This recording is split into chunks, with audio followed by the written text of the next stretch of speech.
when Boa Hare finally got to the point where we could host events, I had our first event here at Boa Hare around March, I think it was 2025. It was an intimate group. It was March 11th, 2025. You remember the exact date? I don't even remember that. The reason I remember is because it meant a lot to me. You delayed the pop-up because we took the brand from the Dominican trip. 55 days later, we had a fashion line that we walked in Milan Fashion Week. And you asked if the original date was going to work at the end of February, and I said, sorry, I'll be in Milan. You texted back 5 hours later, how about March 11th? I'm pretty sure it was the 11th. And I was like, you just moved your first one? For me, I was like, I'm canceling everything else to make sure I'm there. I had my obligations, but that's why it was, I'm like, this came out of that. I'm like, I'll be there.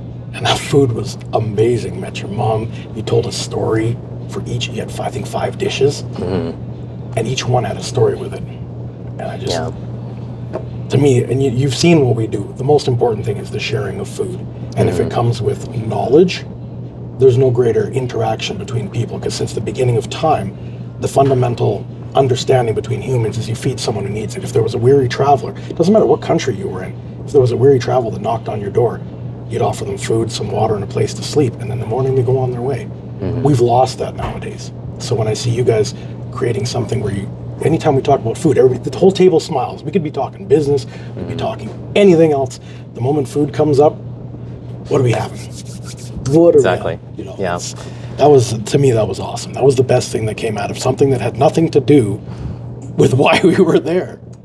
Yeah. Cigars at 2 a.m. Yeah, it's pretty amazing, kind of how that idea came to be, just from a almost random connection. You know, I did not know Wilson before this trip. This was my first time meeting him and interacting with him, and through his business opportunity, through my passion and my skill, we came together, built this, and I think from what I hear, it's become kind of the pilot for Boa Hare's entire sort of operations nowadays. You know, as a event venue. Yeah, it's not a cafe. I mean, there's cafes all over the city. Why is this different?